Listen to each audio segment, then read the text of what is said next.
Too many I like that tabs. little something you said. Thought you guys were gonna start rapping. That was like a freestyle, you know? I mean, it's hard to hear you. We're gonna do that while you break dance. Oscar's a break dancer. Did you know that, Michael?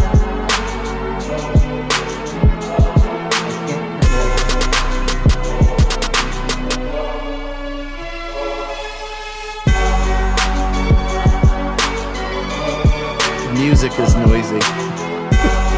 It is. They won't be here in a second. Hey, I got that same banner that I just hung up down here in the garage. Oh, right on. Hey, you guys sent that to me. Yeah, that's new. That's cool. You can see it. We just had the Oscar put that up. We put all kinds of assignments up. The top looks really cool. It was really cool. Got the vet back there, I see. Oh yeah, can't see that yet. There you go. That's it. One more minute. How's my lighting? Is that okay? Oh, you look fantastic. You're so handsome that you don't even, you make the light look good.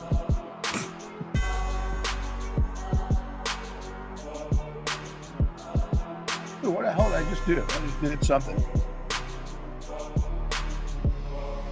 I gotta get back to the other one. There we go. I figured it out. I'm a smart fella, kind of.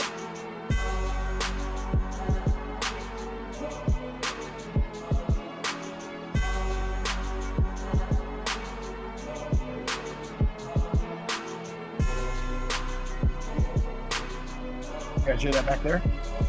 Got it?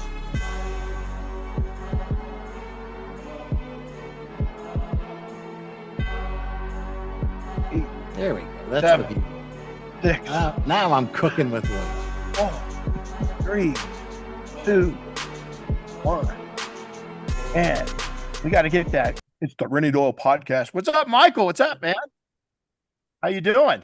Hey, I'm doing well. Thanks for having me on tonight. It's been a minute. This is always fun, man. I love having a conversation. We've had so many, great people on. We've really relaunched our podcast, and Bob Phillips and Warren Davis, yourself. I mean, some pretty. Oscar's back there. Becky's back there too. You guys want to say hi real quick? They're back in the back. We're preparing right now, Michael, for our outdoor leadership course. So we've got some people coming in. We got quarter of the class year, third of the class year right now. So they're sitting in and listening. So excited to. Nice. Well, hey everybody.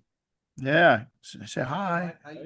Hi. So hey, thanks for coming on. We want to talk business and life a little bit. And before we get to that, let's talk about, pretty big day today, 24 years ago, 9/11. Yeah. Geez. Just all the, you look at how much life has changed and how it changed a lot of things, that day. And yeah, shoot, I'll never forget. I mean, I was sitting in a conference room with a bunch of senior management from DuPont and Bristol Myers Squibb, and we were working through their acquisition of us when the first plane hit.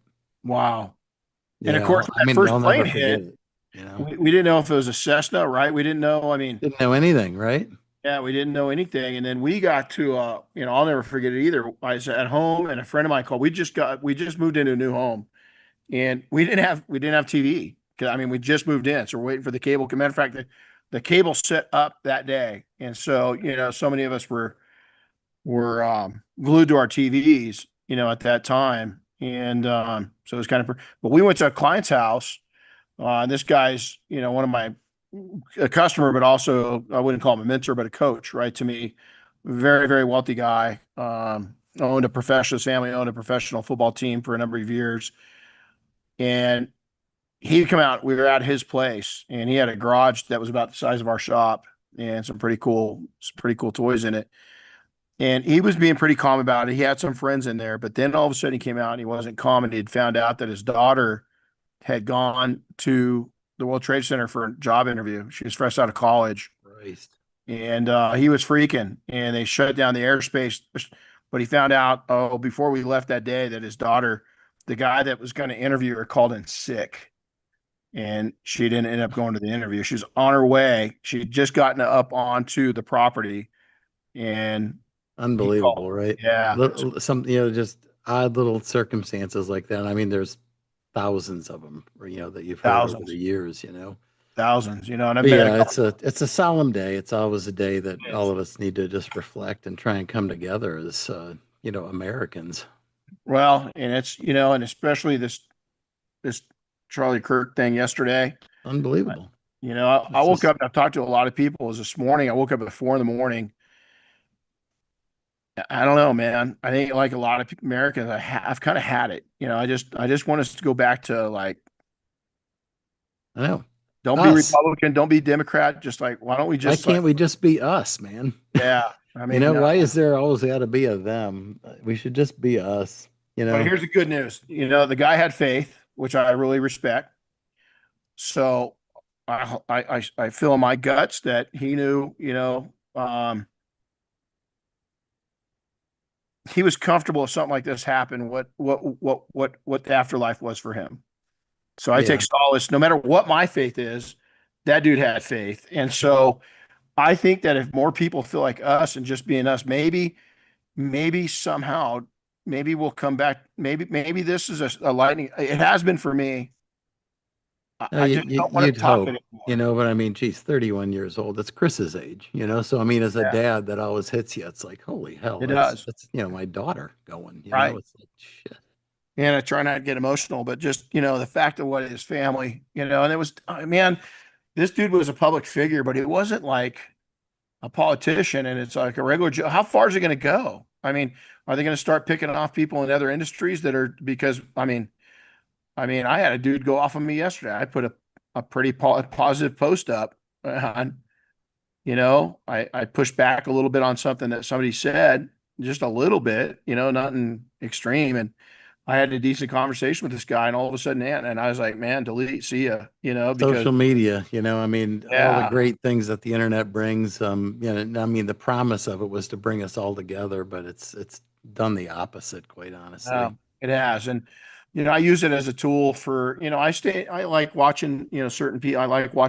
I watch people, and maybe you'll reflect on this, and I hope young people can learn from this. At this stage of my life, I don't want to see this shit no more. Um, Nope. this is going a different direction I thought, but if you're young, don't engage in this crap, man. Life's No. too short. And I know I'm a wussy now and I get emotional pretty easy. And Oscar asked me, why do you think that you've gotten emotional the last few years? And I said, I finally feel comfortable doing it.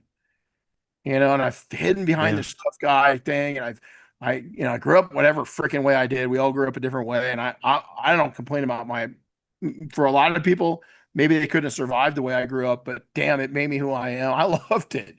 I mean, yeah, there's Yeah. parts that I look back now. Like I remember once I got chased by a gang because I got in a fight.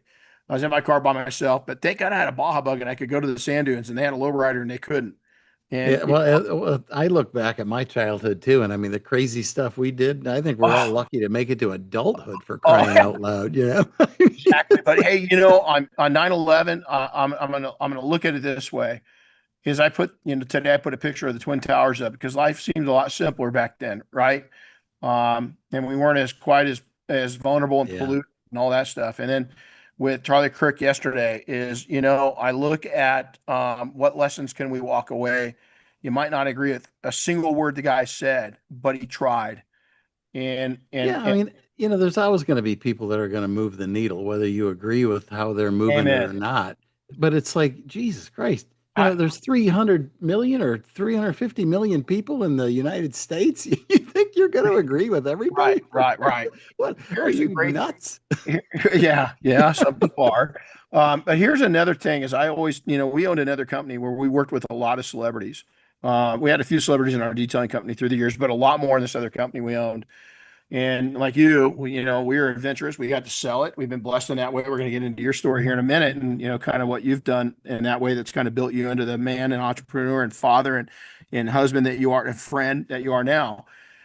But Bruce Springsteen was one of our customers, and he's kind of on a different wavelength on many guys. I mean Bruce Springsteen. and has probably some different political views. And when we picked him up as a client, I was worried about it because he seemed like he was kind of like he was out there with his political views, right?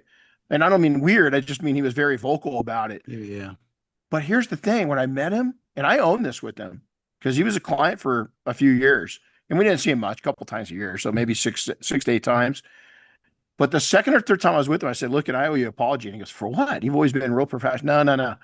I judged you because we're opposite side of of thinking on the political spectrum. And you know what, dude? You're one of the kindest. Like, I watch you with your kids. Dude, you're an amazing father. I watch you with your wife. Like like and it's like you mentioned, when I'm around you and your kids and your family and your wife and people, you add value to who I am.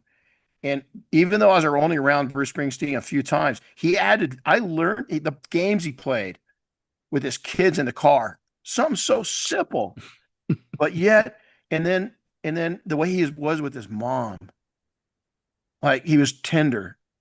And today I see a picture of him going and paying a tribute to Charlie Kirk, which is the dead opposite of those two thought, but did they think differently? And now the way as I've matured and the way I looked at it back then by owning, he goes, dude, you don't owe me a apology. He goes, I almost feel, I swear to God, this is what he said.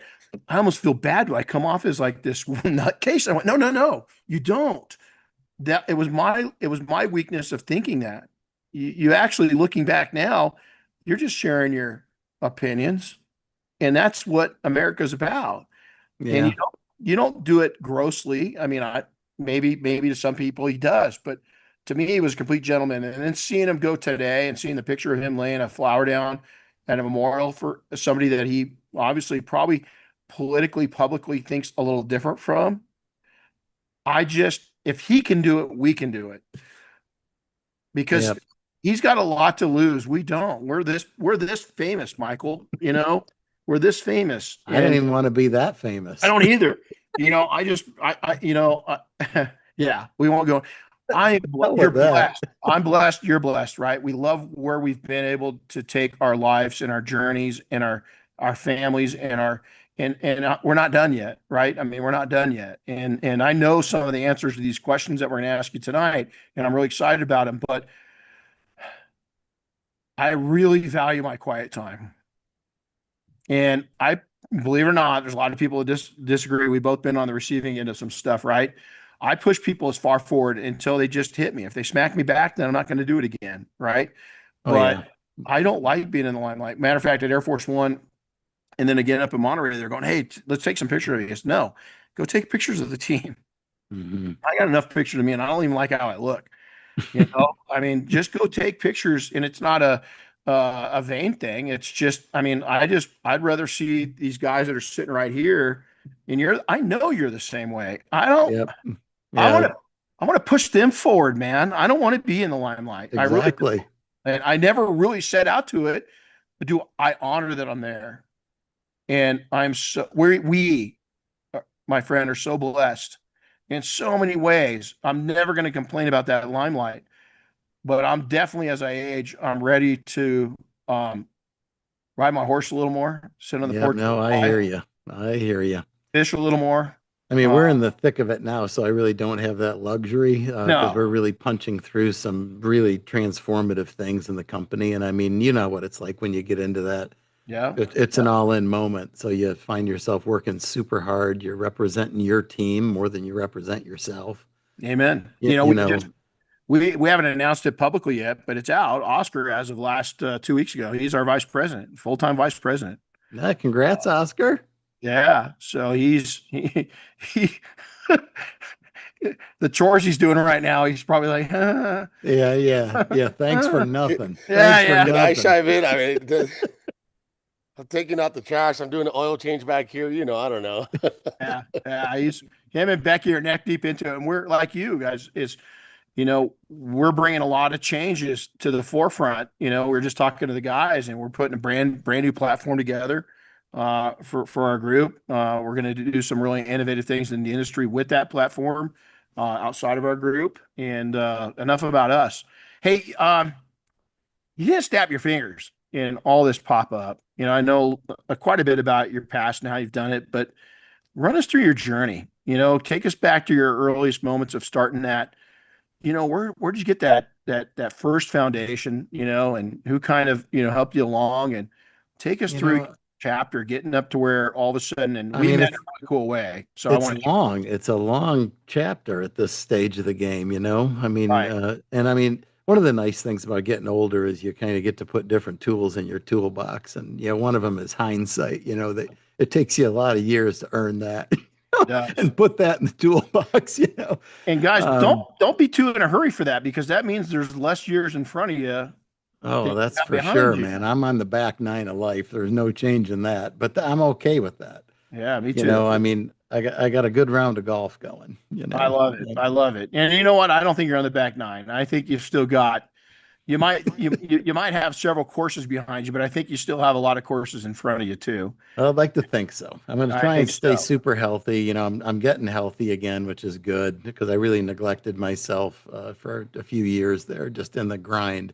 Yeah. Definitely not practicing what we preached and what Urable was all about, trying to give you back quality of life. We kind of sacrificed that ourselves. I mean, and me in particular. So I'm really focusing back on my health. So hopefully when people see me at SEMA, they're going to be, geez, you're looking a little good there, Avis. You're looking better. I So like it's it. like, I like it. I like it. you Yeah. know, so that's been a nice kind of just personal change to get And, back. and hearing you own that you did, I've done the same thing, and different chapters of my career. Yeah, I've ignored me everybody like does it. anybody, You, right? you, But you know, as an entrepreneur, you kind of can't avoid it. You're always going to have these periods that are difficult, where you have to kind of sacrifice yourself a bit for the greater good. But you can't let it get it out of control and keep going. You got to kind of reel it back in. At some point, you got to start taking care of yourself again. yeah, And it was honestly, it was just it was the perspective that you can get from just people in the community, looking at what Jessica and Travis are going through, yeah. looking at what Oh boy, I know um, why. Jared Klassen and his son, Yeah. are going through, right? There's so many things like that out there. And it's like, geez, a little perspective goes a long way. It's like, my worries today or, the things I'm struggling with, that's nothing. That is nothing. So it's like, get some perspective on things because it's very easy for all of us to get our blinders on and you start just looking at your little situation. Bah But humbug on your own. you really got to respect what other people are going through and, recognize the blessings that you have. And then kind of just pull yourself up by the bootstraps and just get to it. Yeah, that's so. Let's go back. How old were you? Did you? I mean, were you entrepreneur focused when you were young? I don't think so. I think No. this kind of came out of nowhere for me. It was really, back in the late 80s when I first started with DuPont. And I had the opportunity, I just had an idea around, doing something different in this area of medicine that we were involved in as a pharmaceutical company. And I just, in this big organization, 92,000 employees, I think at that Jeez, point in time, and wow. I'm at the very bottom, I'm just a sales rep. But that didn't stop me from making a pretty big impact. I had a good idea. I saw it through. I didn't worry about the failure aspect of it because it was something so big. I just had a lot of passion and belief in it. And luckily I surrounded myself with good people in the organization that, shared the vision and we saw the thing through. And, here's some young kid that friggin' changed an area of medicine, in a giant corporation, Wow. just with a damn good idea. So I think, that was definitely an entrepreneurial spirit. I definitely wasn't a sheep, getting into a big corporation and just being part of the cog. You just kind of Right. hide in the masses. You can make a nice living, you go on about your day and your life, and you can live a good life like that. But for whatever reason, my genetics I just wasn't going to be a sheep, man. I was going to be a shepherd, even in that big corporation, but in a tiny role. It wasn't going to stop me from making an impact, and that kind of started it for me. Right at Jump Street almost at my career.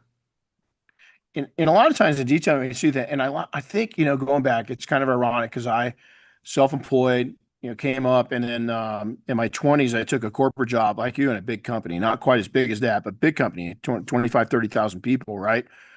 And just as a sales rep, just like you, and I worked my way up. I mean, a year later, I had a different life. I mean, and I think people would ask me, well, how'd that happen? Man, I don't take the easy stuff. Yeah. Some people just want to take the easy road. They don't do the hard things because they're hard. Well, and you're risking failure. You're putting yourself out there. So Yeah. that's one of the things I've really learned through the years. Most of the big stuff, it makes you really nervous. But that nervousness, that's just you getting ready or Yeah. doing what you need to do to make it work, make it a success. So So no, I don't shy away from the big stuff either. I kind of never have, and I don't mind taking a risk because I've learned to have enough faith in myself and the people around me that we will problem solve our way out of it, and we are just going to do what we need to do to make it successful. you think you pick up a sixth sense on what's good and what's not as you get more life I don't know experience? if it's a sixth sense, but when I look back on my Maybe a life, it's gut. always the stuff that made me most nervous, were Huh? the things that were most worth doing. So maybe that was my sixth sense. It was like, oh God, this thing makes me want to vomit. I should probably do it. I gotta go. So You you know, run towards it. so it's a little like a moth to a flame, Yeah, You yeah, think, oh God,, this might hurt, but I'm going in. yeah. That's so many times. And I think now, when I look at things, is that I think you develop a good gut on things and a good gut on people. And these guys will tell you, I don't, and I think you're the exact same way. Micromanaging when you get into an opportunity. I've seen so many people just destroy opportunities because they just can't let it go. They can't sit Yeah. there and delegate, right? So, you get toward in your career, was there somebody or a situation that really mentored and coached you through to where it kind of that person was changing your ideals a little Oh, yeah, for sure. And I had no business being graced with his mentorship, bit? honestly. But I kind of caught his attention with the whole Kumikir thing that my brother and I did, Mhm. for Coumadin back in the day. That was a game changer for DuPont. And the president of the company kind of took me under his wing, and Wow. I didn't deserve it. I mean, this guy was unbelievable. Kurt Landgraf, he's an amazing Mhm. individual. Number three guy at DuPont, you know, and the head of pharmaceuticals. So it's like, having somebody like that take some personal interest in you and just give you advice. It's not like I saw him every day, but I could have like an audience with him, and he'd just give me little tips here and there. Why do you Like think that? Why do you think that happened? Why did he gravitate toward you? I think it was because I came out of nowhere. I had, I was just an absolute fresh set of eyes Mm. on an old problem, and I Wow. solved it with a completely different point of view, and Well, it kind of changed what you did everything. with kind of what you did with your able, because detailing is an old problem. We've done this. I say up until really probably 12 years ago, the industry, what's happened in the last 10 years, 11 years, didn't happen in the previous 40 years to detailing. Right. To change that much. So I think that, okay, you say that, but look at how much, your able has been an impact. We've seen this firsthand, with all of our group, so many of them utilizing your services. But what led you to, where did your able come from? And first It off, was the honestly, it was a fresh set of eyes from a customer. huh, I was the customer looking yeah, at the industry. I'm not a detailer. I'm a car right. nut. I was a consumer of the services. But I was also a business executive, so I had a certain lens that I could, observe things through. And I just thought, oh my God, these businesses could run so much better. But I was deep in my career. I didn't give it a second thought until after I retired. And then, Chris and Kyle came up with the idea to start a niche-oriented software business. And then I decided to pick, detailing as the industry to really tackle and try and just bring big business thinking and know-how into an entrepreneurial space and just change the freaking game. So that's how I came into it. But this time I could come into it a lot smarter and wiser than I did like when I was doing Kumikir. I didn't know anything. I was green as green could be, Right. you know. And young, right? I mean, so Super young. Hell, I yeah, was right out of college. I was 20, 25 years old when I came up with that idea. It was before the internet existed, you guys. I mean, some of you right. can't even think about this. Yeah, This is yeah, like mobile phones hardly existed. yeah. They're It's in a like, suit. They're in a suitcase, you know. I mean, it's freaking crazy to think about, what we ended up doing. But it's like, yeah, we did that. And it's like, yeah, we put people on the moon, building that freaking rocket back in the late 60s too. And it's like, look at how hard it is for us to do it today in Yeah, modern tech. So boy. it's like, big stuff can get done when you have a lot of passion and energy around it, even without all the fancy tech.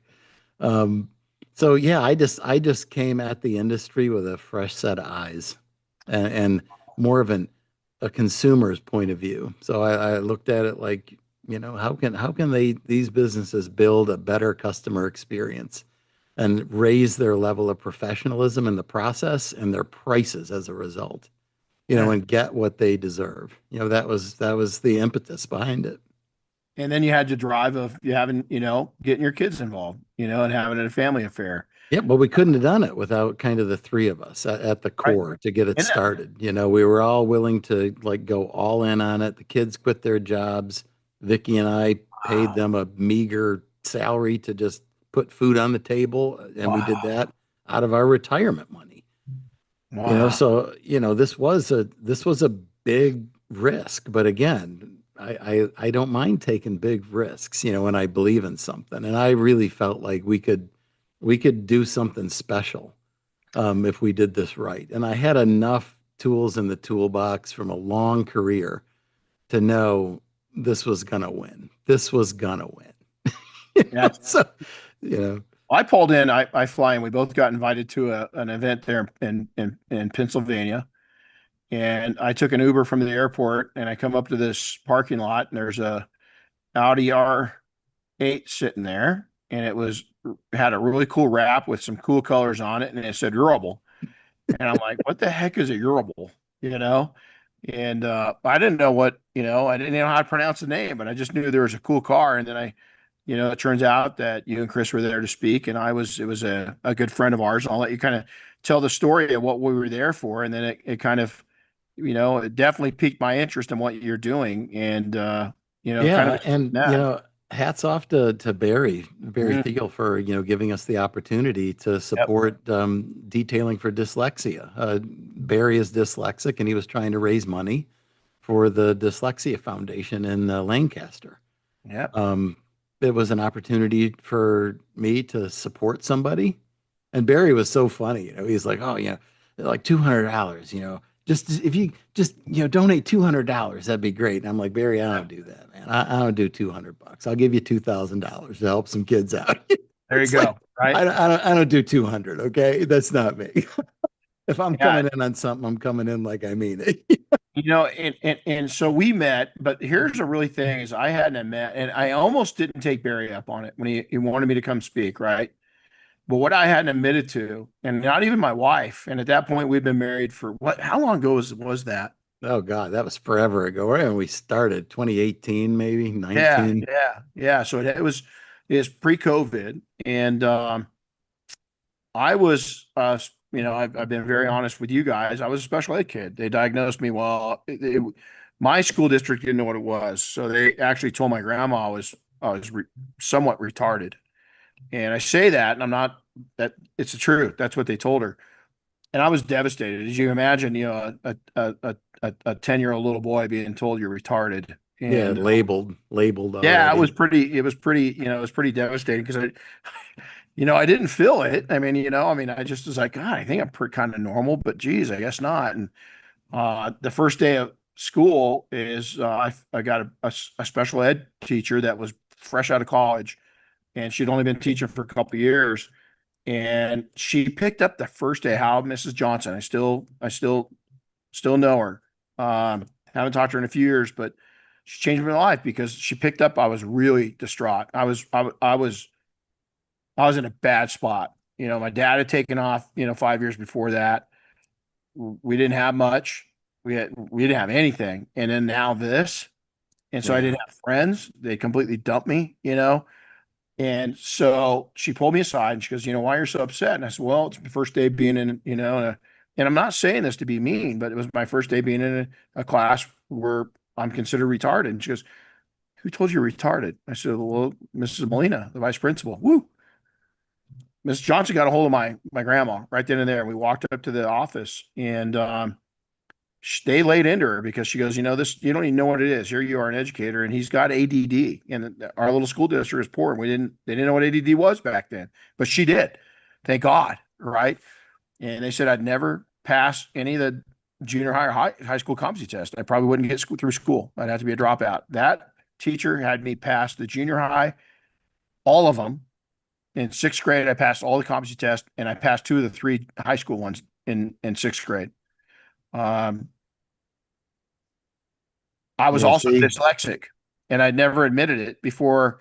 When I went to that event with you and I heard Barry speak, I owe Barry a lot because it was a few months later I came out to my wife Diane and told her, I said, I've never admitted it to anybody. My mom and grandma knew, but I swore to secrecy because having one disorder was bad enough. Having two, and then a lot of people don't know this, and seven, I finally get to junior high, and then they found out I had scoliosis of the spine. So they put me back into a special ed PE class for 6 months until they could straighten. And that started. I'm a little guy, right? I'm 5 foot, nothing. But it started me lifting, and it got my back strong, and I went right back into sports that summer, right? So all these miracles happen, but I wouldn't admit to the dyslexic. I wouldn't admit the dyslexia was not going to be, and mm, until Barry and I met you that day when I came home. It was still a couple months before I sat down with Diane and said, "Look at this. I struggle with this." And you know what Diane's answer was? She's like, "No shit. I mean, I've known that for forever. I knew you didn't tell me, but it's pretty obviously, when you spell stuff or you read stuff, you get confused." And so yeah.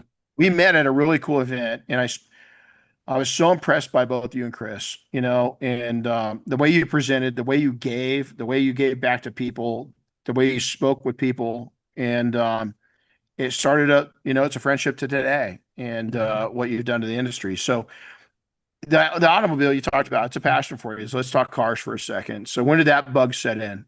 Were you pretty young when you got a car bug? Not really. It set in for me um, around 2000. Okay. It was Wow. the Audi TT. Ah, When the great Audi car. TT, when that came out, it was such just a lightning bolt for me. And I'm like, oh my God, that's a freaking cool car. And it was ironically enough, it was right when all this Bristol Myers Squibb stuff was going on when they bought the company from DuPont. Um, and of course, I was a vice president at that point in time, so they got rid of all of us. Oh, So as I took part of that severance package, and I bought that freaking Audi TT, and my license plate was severance package. That was what I put on oh, no way. That's freaking because fun. that was 15 years a career. I'd still be there probably to this day. Right. That was a great place to work. Really fun group of people. Wow. Um, Wow. so that kind of started my passion around just fun cars and Now, being did you more than track just. that car? Did you go out and track that car?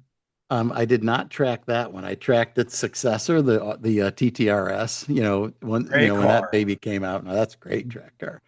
And that was a guy, uh, Mike Romano over at AWE Tuning, because that's when I started getting into tuning the cars and all that, bigger turbos and all that, exhaust, the whole thing, right? So I was a typical enthusiast, and I got to know these guys, and he had a hookup over at New Jersey Motorsports Park, so Oh, what got me going with the tracking the cars.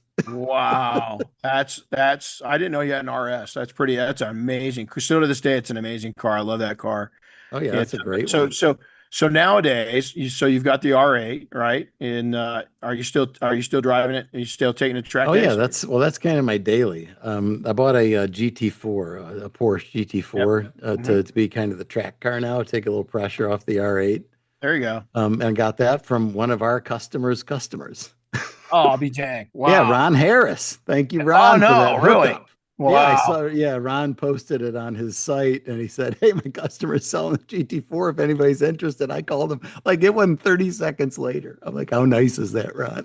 I got a good buddy that he's a hookup. Well, he hooks me up with deals, but I told him don't call me for a while. I've had enough car stuff right now. Just leave me Well, alone. I'm a long-term owner type guy too. I'm not one of these flipper guys. I get into something and I have it a long time. Like I'll probably never get rid of that R8, Right. because Yeah. it means more to me than just, a Oh, car, it's it it's it well it especially now, right, with what your Abel's done, Yeah.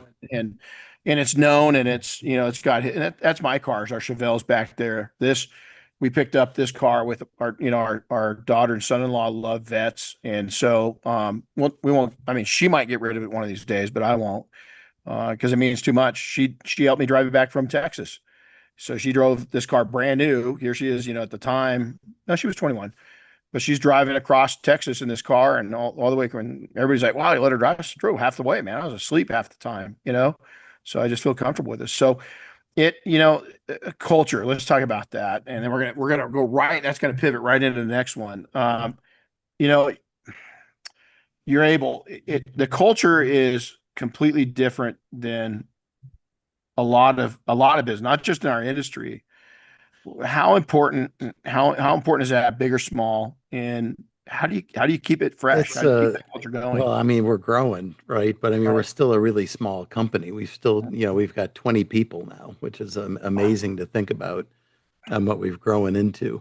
But culture is huge. Culture was everything for us when we started the company, because we had to decide, the three of us, when I say we, had to decide, what is the company we want to run? Do we want to, just be like a money making thing and we don't have any involvement? Is that kind of what we want to do? We want to be behind the scenes? And we were all like, no, man, let's make a damn impact. Let's create a community around this. Let's put ourselves out there. Let's start a live chat system and let our customers actually reach out to us, like, Wow. personally. And we Right. still have that thing going to this day, but boy, is that getting tougher to manage now. Well, yeah, I remember we were at one of the SEMA, we were at a SEMA party one year, and you guys, always been so good to support us. And we're talking about how that thing, I think it was Chris was telling us, middle of the night, Yeah. because as you guys started to grow internationally, right? Is that thing's running 24/7, Yep. because you've got international customers and everything else. So that's so, what about these small? I mean, you guys started out just the three of you, correct? Yeah. What would you say to somebody that's a one or two or three man person shop? They might think, well, how do I develop culture? And I absolutely, even if you're a part-time one person shop, don't you think that they need to start developing that Oh, culture 100%. right then and there? And it becomes part of like your brand DNA. I I like mean, that's that. what you have to really Brand think DNA. about, Yeah, right?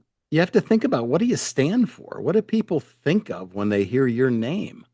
Do they cringe, or they feel welcomed by it? I think generally people want to be associated with your able, because we do a lot of things right. We're not perfect by any stretch. right. We try and do a lot of things right, and for the right reasons that underpin it. And so some of the cultural stuff goes to that. Because I've never, all the way back in my career, I've never been the one to chase the money. I Yeah, always wanted, like, money and financial rewards to come as a result of doing good work, not the other way around. yeah. I don't chase the money. The money should be a byproduct of doing well. Matter of Um, fact, when you chase money, don't you think if you put yourself into that position, you start making decisions that aren't part of your culture, and it's not yeah, part of your DNA? and you'll never have enough. Yeah, And then you kind of, your North Star is like this. It's everywhere, right? Because you're always but chasing the next shiny thing. No, man, you got to stand for something. Pick a tree on the ridge, man, and focus on that damn thing, and don't ever lose sight of it. and go. It's a circuitous route, but to get there, but you keep your eyes on that thing. So you make sure that overall the journey is going in the right direction. So, did you, in your original vision of your able, was it this with what it is now? Yeah, well, I mean, it's changed, right? I mean, when I first got into it, I didn't. I wasn't interested in doing something to this scale again. But, Right. it's not really fair for me to stop my kids from having that opportunity to kind of do a big company build out, Hmm. go through the stresses of scaling and restructuring and figuring out roles and positions and policies and processes. Hey, Oscar, are you listening to this? Because, and I mean, yeah, keep preaching it, dude. Because, Michael, that's It's exactly what it's a lot, and it is. I wasn't that interested in doing it after a 30-year career, just to be honest. I wanted to run Urable and just have it be like a country club kind of thing. We'll let 1,000 businesses come in, we'll treat them like freaking kings and queens, and that'll be great. But Yeah, that wouldn't have been fair to Kyle and Chris. They wanted to experience more of a big business build. And now, Christ, being part of Full Steam, now the sky's the limit. whole And we different never story. anticipated, being acquired like this either. I mean, I anticipated or I expected it at some point down the road. Not at this stage of the game. I expected it once we were maybe twice the size we are right now, that we'd catch a lot of attention.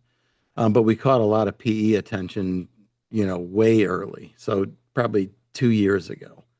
And I didn't really want to go that route because all those guys offer to me is money. And it's like, money's not my thing, man. I'm more about making an impact right now. And if I'm fortunate enough to have resources of my own, and if I need to invest in something for the company to get to the next level, I will do it with my own reserves. I kind of don't need your money to Yeah, help me do that. And I don't say that to just be arrogant. It's just, it's a luxury that I've got, and I could take advantage of. The power in no when you're faced with PE throwing around a lot of money is it's meaningful to be able to say no to those people and mean it, you know.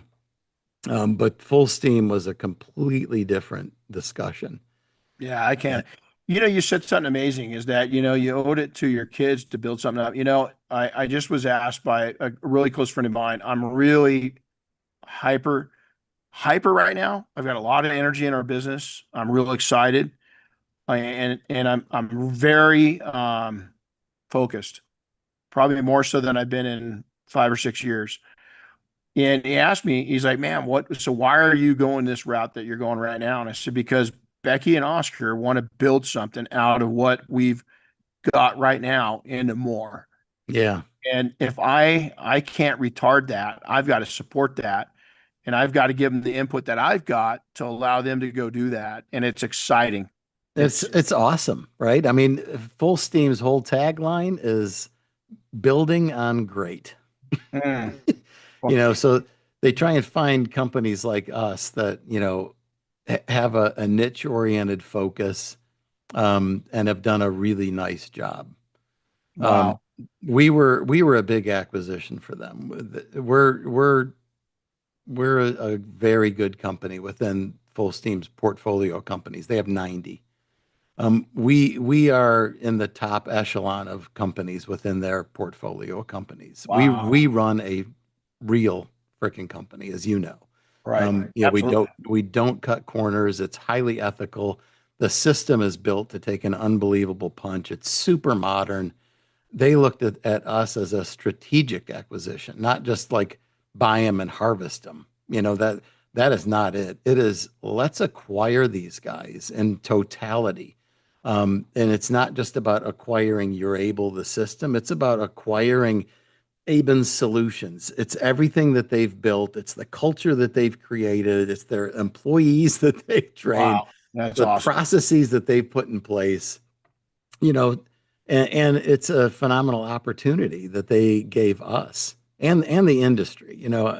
I had to go live in our private group because we're rolling out, big stuff, right? I mean, Full Steam is a software company themselves, and they built their own payments processing platform that runs on WorldPay. So Mhm. now you're into the $1 trillion markets with these guys, right? I mean, these are this is the big leagues now, right? So it's like, oh my God, this is unbelievable that we're kind of in this echelon now. But those guys looked at us and they just thought, "Oh my God, what other verticals could we take Urable into? With our Hmm. know-how, 90 other portfolio Hmm. companies. Hmm. We could take this and go after Hmm. ShopMonkey and TechMetric and Oh Jobber and man. Service Titan. Oh Like I yeah. don't have the bandwidth to tackle that, but God They bless do. them. Yeah. But they looked at Urable and once they peeled back the onion through diligence and everything and really understood what we had built, and they were just friggin' blown away, absolutely blown away. So, right on that is people, humans, a lot of us don't like change. I mean, in Oh some, man, all of us don't hate like it, change, right? hate We, it. we, we just don't, especially something that's working really well. So how's that, and we went through something similar with, as Yeah, with PNS and the Double Black brand and even my own brand within that lineup. And, we found out firsthand what you're finding out, right now. And I'm still answering questions, nearly 3 years in. yeah. But It's how is tough. it is That was a rough couple of weeks, yeah, and I just had to come live in the group and just kind of air it out for like an hour with everybody because everybody was so upset that we were rolling out our own proprietary payments processing system. right. But of course, we're going to do that. Every single SaaS company that is fortunate enough to grow to our scale does this. They have to. Every single one of them. Because you get to that stage where it's like, it's silly not to do it. I mean, I'll just be honest here and just share some proprietary stuff, but we're processing like $350 million through your Able. Right. Okay. It's a lot of This money. is real frigging money at this stage. And all that money's going to Square and Stripe. I don't get to invest any of that money into the Right. company. It just it just It's whiffs gone. right past our face like this, right? Yep. Yep. So Full Steam, as a software company, buys us. Of course, they want us to use their payments processor, and then I can offer better service and better rates to everybody. Everybody's saving money. I never thought people would freak out so negatively with me trying to give them the opportunity to save money, have create a better customer experience. But it is what it is, and I got to watch all that, firsthand, right? And the way I've been putting it to people that have come to me, and I think people are calming now, right? yeah, Everything, listen, there's a settle-in period, there's a honeymoon period, there's an adjustment period. And but I put it to detailers like this. Hey, do you remember when you first started coatings? Yeah. Why did you start doing coatings? Good profits. My customers are requesting it. Exactly. You do PPF? Yeah, I'm just getting into it. Why'd you add PPF to your arsenal? Well, it's kind of the same thing, isn't it? I it's mean, it's the same exactly the same scenario. thing. And so, And that's what I said to everybody. I said, this is no different than you bringing PPF into your shop. It's a different revenue stream for you. This is me bringing payments into our shop. And where does that money go? It's yeah, still my P&L. yeah, This is our money to be able to invest. I said to people, are you paying attention to what's happening in your Able land? We got 20 people on the team. Have we absolutely. raised your prices? Oh, No. no. How are we paying for all this?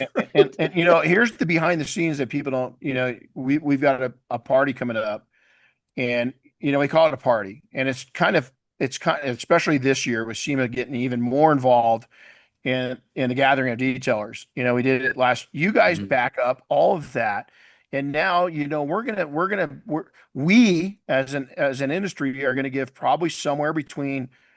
It's a little lighter year this year. People are struggling more, so maybe 50,000, but it could hit 100,000 that you've come up along with a lot of other brands and said, "Hey, we'll back that because these events aren't free to put on." And No, so, you guys just don't take the money and run. You're constantly improving your brand. You're constantly improving the tools of the brand. You reach out, you help people, you care about people deeply. Look at the people you mentioned right in the middle of this, is that you're able, yeah, there's been changes, folks, but again, is it's all look for the what good. it is. And it's a company that puts back into our community, our own community, our detailing community. And I would love to say it's rare. It's you guys do it on a little higher level than a lot of people do because you've got the ability to do it. But our industry's bitching. Our industry, everybody gripes, but the top dogs, they collaborate, we help each other, and you guys are and I want to tell you, I think you've influenced that by happening. And so I mean, I felt so bad, and I didn't want to reach out because I knew you were going through, speed bumps. And That's all right. Doing something this big, you try and get it right. And like I told everybody on the live session, I'm already 6 months ahead. I know where we're going, and I'm freaking pumped. So I kind of right, brought that enthusiasm from where I oh know yeah. we're going When you into shared a like the little bit with present me, and I'm day. like, I don't even, I can't show anybody, right? Because it's just an honor system right between us. But I'm like, holy shit. I mean, the stuff that's coming down, but it's simpler stuff. This year, we joined all of you, your team, and a lot of Mafia went on the cruise. Um, Yeah, who does that? yeah, you're able, and who goes? I was blown away at the amount of very young detailers, age-wise, and years in the business. And I love seeing those newer people come in. Some of them were, still struggling shops. Some of them are doing very well. And then there were some senior members, that joined us on that cruise. That was so cool. Um, I mean, we're still talking about it on our team, is that how much fun we had. And Well, it's just such a different thing, right? I mean, it because is. who does that? Yeah. Well, I'm excited about the next one. Oh yeah, we got plans. Yeah, I know. It's going to be fun, and we've been alluded to a little bit of what those plans are, and I can't wait. It's going to be so. Why, just we're not going to give it away. Just watch. All I'm going to tell you guys, those that missed the cruise, you missed an amazing. It was an amazing time. And I met, matter of fact, a gentleman named Jerry. I had never met him. I kind of, we kind of passed each other in passing. And he was the first person I met at the welcoming party the night when we got on the boat. And Jerry just sent me a text a couple days ago saying, "Hey, dude, I just wanted to say hi. I would not have that relationship if it wasn't for the cruise. I would not have Jerry in my life and have a friend that we just said, we're checking on each other. How the heck you doing?" Yeah. That's some Urable magic right there that you guys put together. So, hey, so Yeah. pivotal moments. Let's talk about this. Was there a time? Is there an event in your life, either business or business or personal, that just you look back at it and that was like that? You talked about your career and getting on with the company and stuff like that. But what other moments have been pivotal for you? Um, it was when I decided to quit AstraZeneca Mm, because I that's was in a very good position. wow. Everything was set, golden handcuffs, options, the whole deal. I, the retirement plan was just, it was all in place. And I voluntarily quit. I voluntarily left it because I had kind of, I'd lost a little bit of the reason why I got into medicine. I got higher up and higher up, and I got farther and farther away from patients and what got me into it to begin with, which was trying to make, a meaningful impact for people. And an opportunity presented itself to take over a failing, horrible run business outside of Philadelphia. It was a little home infusion business Mhm. to take that thing over and try and resurrect it. And I did. I freaking gave it all up to join a buddy of mine to try and save this little company. That was 25 years old. Private equity bought it, paid a bunch of money to the founder, put two guys in charge of it that killed it in 18 months. Absolutely Wow. killed it. That's what Wow. poor leadership can do. It killed Yeah. this company. So, he and he's from New Jersey too, and we both kind of are salt of the earth types. So we thought, all right, yeah, we can get in there and figure this out. So I did. I quit, and I had that moment with Vicky because the kids are younger. I think they were in high school at that point. Maybe Kyle was. And I told her, I said, am I crazy to do this? I mean, we are really set. Things are great at AstraZeneca. I love all the people I'm working with. I'm in a great position. I just launched $1 billion brand in the United States. There's like at that point in time, there's like three people could say that, and it's like, oh man. But she said, "You really want to do it, don't you?" And I said, "I do." But I said, "I'm not going to do it and risk the whole family." And Vicky, she just sat me down and she said, "You've never failed at anything in your life. You will figure this out. And if Mm, you want to do it, do it." mm.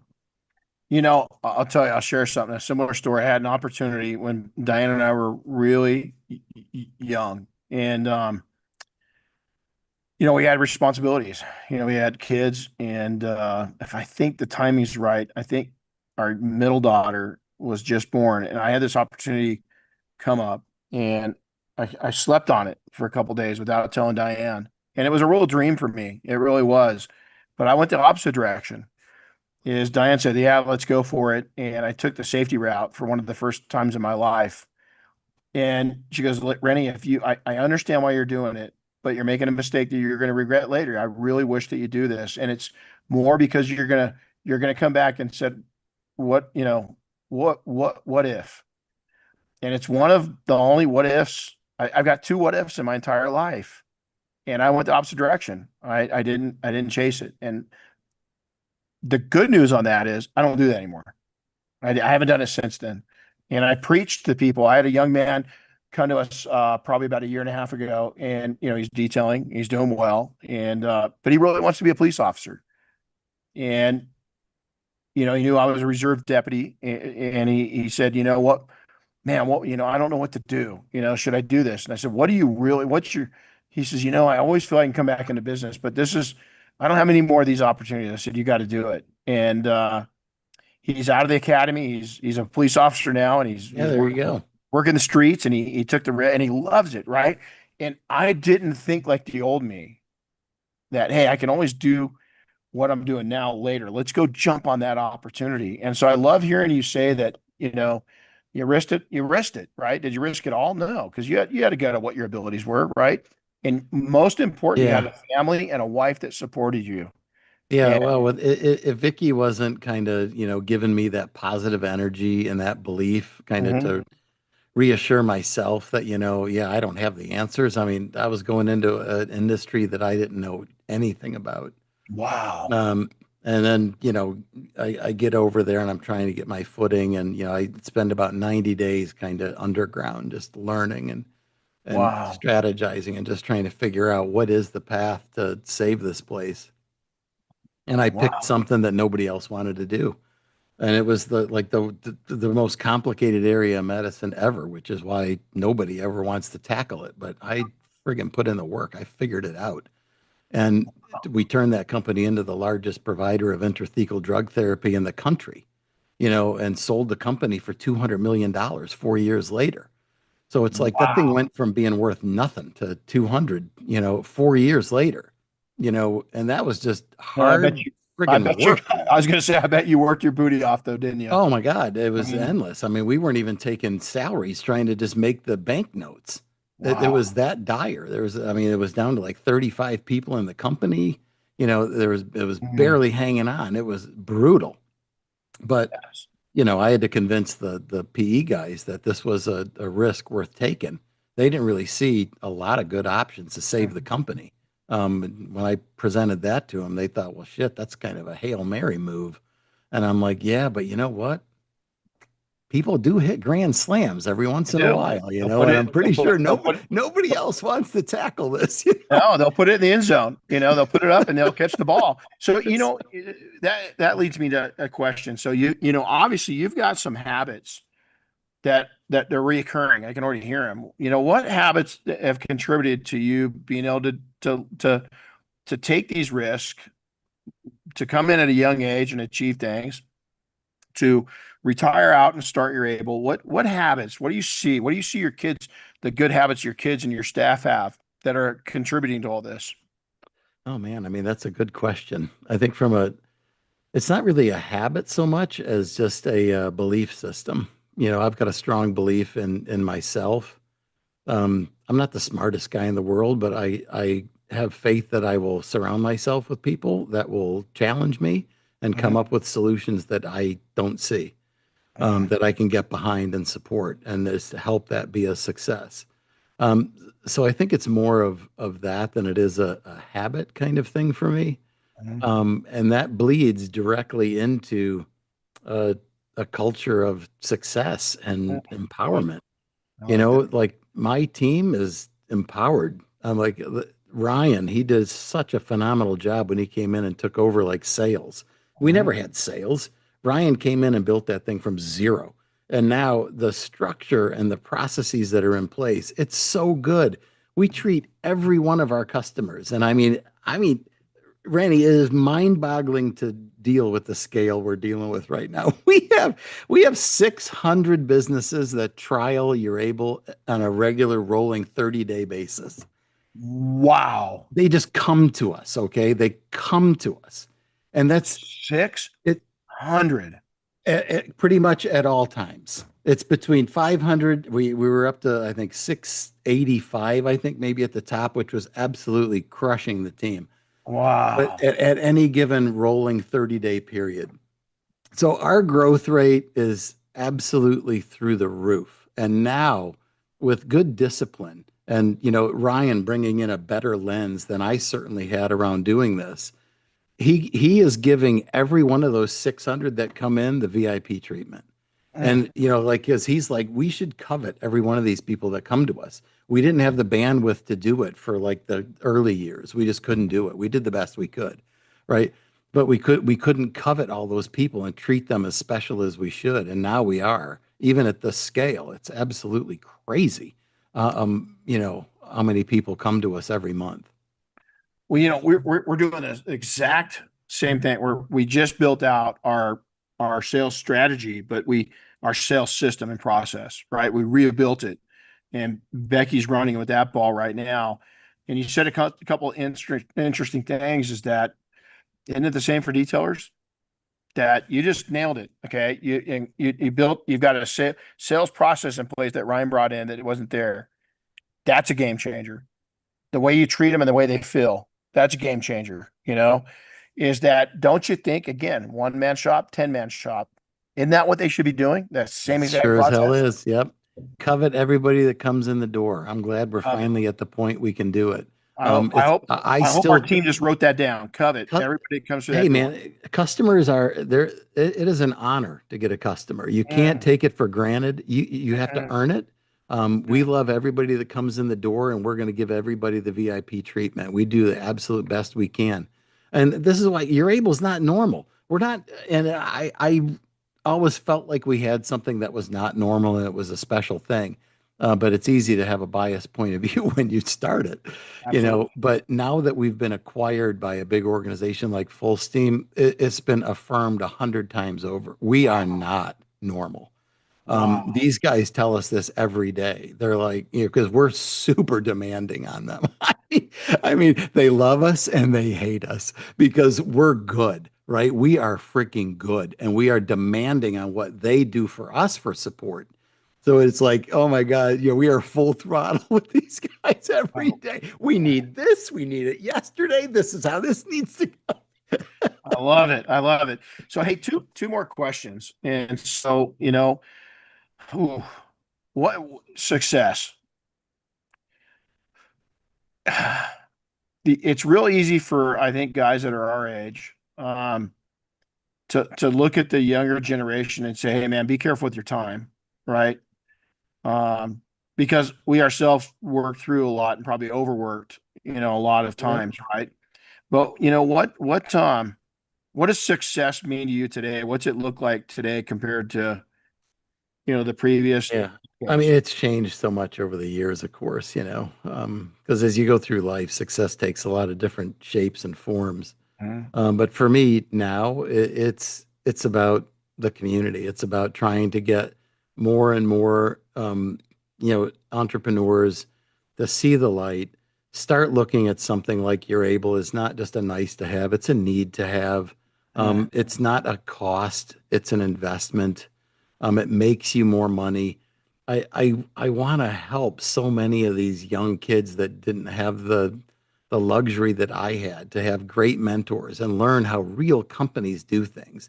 Treat people right. And I don't mean just your customers. I mean your employees as you scale. There's too much turnover in this industry because people don't treat their people right. Right. You got to flip the switch on how you're thinking about your own employees. You got to covet them too. You're the one that's lucky to Ab- have them. Everybody ab- treats them like they're lucky to have you. It's the other way around. You're lucky to have them. They're the ones that are going to help you grow. They're going to lift you up. I don't care how good you are. You can't do everything. You have to have people around you that lift you up. So And once you start getting lifted up too, you got to remember to turn around and lift others up. Even if you're newer in the industry or in a business, is when you have when you have people, a person, one, if you've got several really giving you good sound advice, don't ignore it, you know, um, B, respect it, be appreciative, and then pay it forward. You've got to take, and there's there's so many people out there that take and they don't put deposits back in. They're just withdrawing. yeah. You've got to put that back in, and Oh, it's great being at this stage in life because it's all about putting back in. It's all oh, about giving. but It's don't you think we're at a stage now in the industry that when you do it right, that you can calm down and smell the roses? We just talked about the other day on one of the podcasts is that automate as much as you can, even if you're a one person shop. And we mentioned not, software, you're able, all of them, right? Because we want, whatever you're fond of. But there's so much that you can do as, hiring a bookkeeper, hiring a CPA to do all your stuff that when you get, I concentrate. I had an old boss in our big corporation. It's called Old Castle. And he told me, he says, listen, he says, I'm the caretaker. You're the gunslinger. I don't want you looking at what our expenses are. I want you looking at what you're bringing in. I'll control and tell you where the margins be. I want you to hit that level or above. And I love that analogy. And so, I spend a little time every week with our bookkeeper. And then I spend at least once a month or once every other month, a lot of time with our CPA, right? Now we're not a big company. It doesn't matter. It's my money. And I want to make sure that I'm being responsible with it and I'm planning yeah. right and that I'm taking advantage of every I looked, she's gotten so good at knowing our company, is I look at our taxes a couple years ago, and by me communicating with her and opening up, do you know what she's done for our taxes? Legitimately, because she totally understands our business now because Yeah. of communication. And so, all the Worth things their that weight in gold. worth their weight in gold. But all the things we struggled with when we were, younger, I just beg to tell you these younger entrepreneurs, especially if you have children, is that you can't you Yeah. can't you can't come home preoccupied. You can't come home grumpy. You can't come home. These kids don't understand it, and they shouldn't. They shouldn't be. And I put my kids in that position. I always own it. Is that I just the role model of how, man, I was winging this stuff. I mean, it was I never I came to the group, matter of fact, probably 10, 12 years ago. And when it got up to close to 200 people, I went to some of the leaders in our mafia and I said, hey man, I don't know how to I've ran small companies. You guys have ran 2, 3, 400 people organizations. I don't know what the hell I'm doing. And I handed control over, and to this day, it's still over to the board because those men and women understand managing people a lot better than I do, and the number of people that we have to manage. Yeah. So, I think that, don't you think that the younger generation, you got to work hard, right? You got to, but don't you think that we're at a point now to where they don't have to go home with those heavy weights on their shoulders, enjoy Not their all the time, more? because there's always going to be sprint periods, Oh, but 100%. there's so much about building a foundation that can take a hit. You want to make sure you build the foundational elements of your business, and so many people they just friggin' dive into the deep end and they don't even think about the Oh, foundation. yeah. It's like, man, Well said. give yourself some quiet time. Take a friggin' beat and think about how you're going to build the foundation for the business because that pays off. It's not sexy stuff, but it's necessary stuff, you know? Yeah, I like that. It's not, and I think whispering to yourself, I always tell people, man, in the mornings, I don't get up and turn my phone on. I turn my communications with my own brain on, and usually I'm up a little before Diane. and I just way quiet. I love to see her, and it's usually a dog pile with the dogs and her and me in the bed, right? And so I kind of enjoy that. And but I get into my own mind and I'm thankful. I'm thankful. And I got to tell you, and then I end the day the same way. I don't take my phone in and sit on stuff, and I go into my I go in and sleep in our room. I'm thankful for the amazing lady that's laying next to me, and I'm just thankful. And I Yeah, I do the quiet same thing. I do gratitude drives, I call them. Man, I I love just I that. just get in the car and I hit Oh, the back roads and it's just I just need to take a gratitude drive. It's yeah. all We got to, we got to do in the industry. We got to arrange some track days around the country, and have people that do have cars.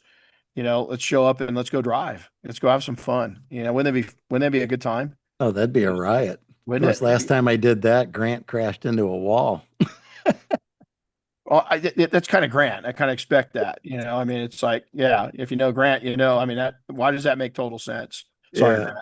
So one last question. This is kind of a personal one, is that if you could take and just on your own, take in a whisper into that younger self of yours ear, what piece of advice would you give that young self now?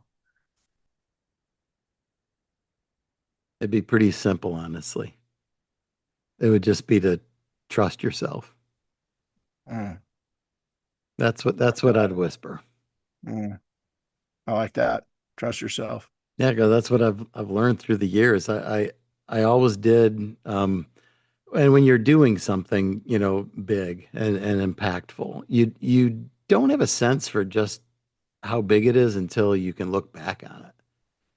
Yeah. Like the whole thing I did at DuPont with Kuma Care, that was that was big. When I Yeah. was doing it, I didn't have the lens to understand how big that was. That was friggin' big. Kurt Landgraf understood how big that was, which is why I think he felt the real kinship to me and wanted to make sure that, I didn't get lost in the corporate shuffle. So that's why he took an interest in me. Yeah. Um, but yeah, that's what I'd say. I'd say trust yourself. It's pretty magical because I have this saying is that my business totally changed when I went to a trust level relationship with my customers instead of a profit relationship. I just wanted my customers to trust me. And I never thought it in the terms of you got to trust yourself too.